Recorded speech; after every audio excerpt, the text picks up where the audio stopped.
Welcome back to Sledgehammer Horror, guys. I am Ken Sledge, and let's talk horror. Now, today I'm joined by the amazing Jack Voy. Jack, how you doing today? Yeah, I'm good. How are you? I'm doing very well. It is an honor to have you here. But before we talk about why you're here, Jack, I would like for the people that don't know you to get to know you a little bit. You are a versatile actor known for your captivating performances in both film and theater. So I always ask this when we talk about movies, or actors like you that have done film and theater. What are the differences between performing on film or performing in theater for you? Oh, great question. I think at its core, it's the same in terms of being truthful and being authentic. Mhm. But I do think the mediums are very different. One example will be like in fight performance, which is like a lot of my background. In film, the degree of risk can be almost higher because it only has to go right once, and then boom, like we've got it, perfect. And a fight coordinator will be there, kind of guiding you through it, and you're under like it's very monitored. Whereas theatre, um, if you've got like 14 performances a week, like including matinees, and there's not a fight coordinator on stage with you, so I'd say that it's no less interesting, but it's a little bit more, for lack of a better word, like regulated, if that makes sense. And then on like an acting note, I'd say that theatre tends to be more about the words, whereas I feel like in film, because you've got such a close up shot is a shot that you just can't have in theatre. Like even if you're on the front row, you can see the actor's eyes and emotions. So yeah. Mhm.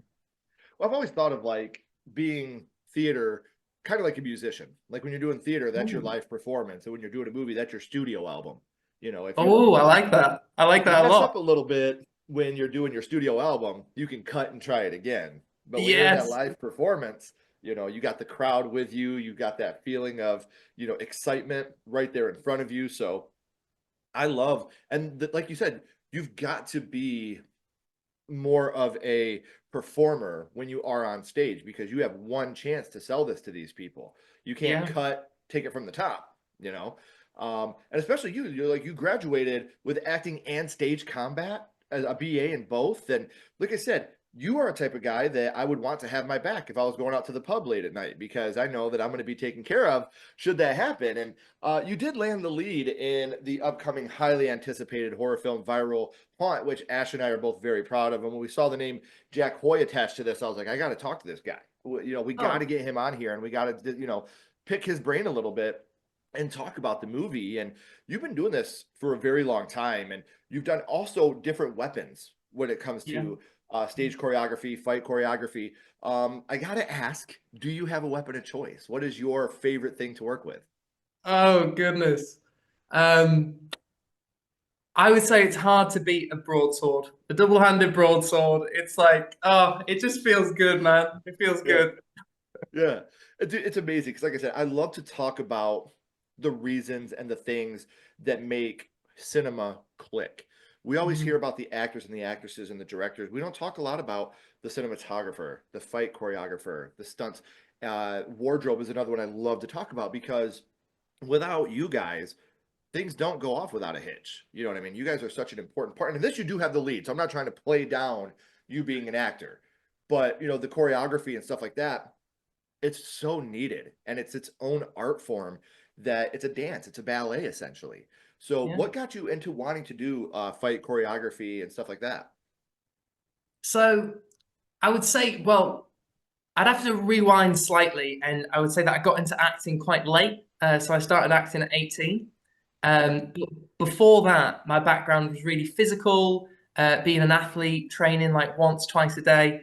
Um, and it was the fight performance, that physical side, which I felt like I could like relate to almost. Sure. So that was kind of like the lure for me. And I've always been a fan of like action movies and horror movies and any genre which has like a heightened physicality. So Sure. when I saw this course, I thought, right, I'll get into acting. I'll do 2 years, and then I come from like a really like rural area, so there was only a musical theatre course, and I was like, this isn't great, but I'll give it a go. And I'm really thankful because it kind of it gave me a really broad base. And then when I applied for the course at East 15, I said, right, I'm going to give myself 10 years to get on. And just ridiculously fortunate that I got in first time. And I think that physical background, to answer your question, like really, really helped. See, and I love the fact you talk about how fortunate you are because you were handed a lottery ticket, and you got lucky. However, I do agree with that, but without your hard work, without your dedication, you still wouldn't be where you are. So yes, you were fortunate, but also you have to put in that work, and that's something that you've done. You put in a couple different feathers in that cap just to make sure if one didn't work, you had another one that you could fall back on. And we often hear about that. Oh, this person is lucky. This person is lucky. There is a lot of luck to go with it, but there's also talent, drive, and determination. And my friend, you have all three. So let's get Thank into you. Viral Haunt real quick. How did you get involved with this particular project? So I initially heard about the movie and I thought, oh my goodness, like I would kill to watch this movie, let alone be in it. Like it is phenomenal. Um, the way that I got into it was that my best friend is Tasha, one of the producers and directors. It's her boyfriend, Louis Santa. Love Um, Lewis. oh, Love you him. know, yeah, Oh, I me. love Lewis. We've had him on the show. He's one of the kindest, sweetest people you could ever hope to talk to. Yeah, he is fantastic. Like he's my best friend and an amazing human, but amazing actor as well. Like he's got it Yes. all. So big shout out to Lewis. And if you haven't seen this episode, go check out his episode. I'm definitely Love gonna you watch so much, it Lewis. You know I love you. after. So yeah, I suppose that's how I got it. It was through the mutual connection. That was how I got the audition. Because obviously they cast a big net, they want to get as much talent as possible. Yes.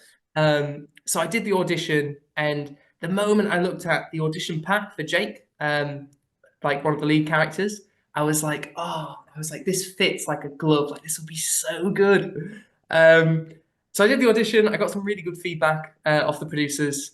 But again, you have to get as much talent in as possible, try and find the right person for the role. Sure. Um, and it was a week, and that week was a long week, man. I was like, oh, I really hope I got this. Like, you do a lot of auditions, and sometimes it's like, oh, it'd be nice. But this one just felt like, like I said, a good fit. Yeah. And then yeah, I got a message, and it was a very, very happy time offering me the role, and I just leaped at it. See, and I genuinely feel like they picked the right person for this role. After everything, because like I said, I love Tasha to death. I love Lewis to death. I've been so fortunate to be able to come in contact with them and start to learn who they are as people. And they are two of the greatest people you could ever hope to be around. And, Yeah. um, you know, if you're around them, good people bring good people. So I'm glad that I'm able to make this connection as well. And I don't want to spoil anything about this movie, but before that, being in a horror movie is not just I'm going to go there and be myself. You're always playing a character in these movies. Is there anything special that you do to get you into character before you're doing a role like this? Wow, good question. Um, I would say so. You do all the background, do all the research, right? So it's instinctual when you're on set. You're not in your head. Um, but something unique, which maybe no one would know, that I did. I had a very unique aftershave. And my character is filled with ego and not really a redeeming quality. It's very nasty. And I just felt like when I put like loads of this aftershave on, I felt like this character is a character that would um, walk taller than the average person, fill up a room more than the average Mhm. person, and really care about their appearance and their perception. So as soon as I put that aftershave on, I felt like the ego and really helped me embody the character. That's amazing because we've all met that guy. Yeah, yeah, we have. Yeah. Like they suck the oxygen out of the room, right? Yes. The minute you see him, you're like, whoa, all right. Yeah, this guy definitely thinks quite highly of himself. So, like I said, I do want to keep it non-spoiler. We know your guy is quite the egomaniac, but what Mhm. can you tell us a little bit about your character that's non-spoiler? Okay. So he's the leader of the group, so of the social media group that go on haunts and try and capture paranormal activity. And he is really, really driven by fame, like the search for fame and glory and recognition and money, massively financially motivated. And he is very willing to compromise on values and like virtues and morals in order to achieve those goals. Um, Sure. And it's so funny because I love that you can get into this character and be this character because that doesn't seem like this is who you are at all. So yeah. I think it's always when you see like the douchebags on screen, they're usually the coolest dudes in real life. But we've all met those, because I've played that role as well. And whenever I play the role of a douchebag, I think of a kid I went to high school with, and I just personify him. I Yeah. become him, and even his mannerisms, everything. That's who I become when I try Yeah. to play this douchebag because that was the guy that when I think of the douchebag with too much aftershave, this is the person that comes into my mind. So I love the fact that you're so on point with the things that you're saying and how you want to portray this douchey character. And when we're doing stuff like this, especially with a bigger cast and you're doing a lot of it online, especially, what was your experience like on set? Oh, it was incredible. I mean, Tash and Steve are just top tier at what they do. They made an incredible working environment, and the way that the cast and the crew collaborated, like it was just very clear, like you said earlier, you got the right people in the right room to make something really special, and that's exactly how it felt. And I'm very excited to see this movie. And obviously, guys, we're going to keep you updated on what the ins and outs of the film are going to be. But what, in your opinion, what can we expect out of this film? Wow, I mean, fireworks for starters. It is going to be incredible. I'm so excited to watch it, and for you guys to watch it as well and hear what you think. Um, expect a I would say a good few tablespoons of supernatural in there. And then I would say a whole bowl of high stakes, a few tablespoons of twists and turns and unexpected outcomes. It really is. It's special because you can compare it to the likes of like the Blair Witch Project, or with some of the gory and gritty scenes, you can compare it to like one of like maybe elements of Saw. But ultimately, I think what makes this movie so special is it's its own unique entity. Like it's unlike anything that's on the market or has been on the market because the way that it blends technology with these like traditional horror concepts is just absolutely beautiful. That's amazing. I'm so excited to see it and become a fan of this film. I'm a fan already just from the cast that's in it. And like I said, Tasha and Steve, but I'm excited to see the wheels get put in motion for this. And I didn't say this at the beginning, guys, but I do have all of Jack's social media links down in the description as well. So make sure you're following him on social media. That way you can stay up to date on when we're going to get the release of the film. And this isn't the only thing he's going to do. This is also going to be so you can stay up to date on all the amazing things he's going to be doing in the future as well. But before I let you go, Jack, we always go to the same question. Okay. I got a little bit of a twist here for you. My little buddy Ghostface is here, and he has a question for you. What's your favorite scary movie, Jack? You talk about how you are a fan of horror movies. What is Yeah, your yeah. favorite horror movie of all time? That is a tough question. I love it. Ghostface doesn't mess about. Um, I would say, do you know the first Saw movie? The plot twist was so good and so unexpected that really, really stuck with me. As a franchise, I think it's really good. Um, but that first one in particular, it stuck in my head. So I'd probably go the first Saw. Game over. See, and that's a perfect choice because that movie helped to really jumpstart a lot of things. And something that a lot of people don't know is that started off as a horror short. That also Wow, I didn't helped know. to, yeah, it helped to kick off movies that started as a short film turning into features. And um, while the first Saw may not be my favorite in that franchise, I think you have to respect what they were able to do. And I may be wrong here, guys. There was one time in the 90s I was wrong, so it could happen again, but I'm pretty sure they shot that whole film within the span of a week or 2 weeks. The whole film was shot in that span of time.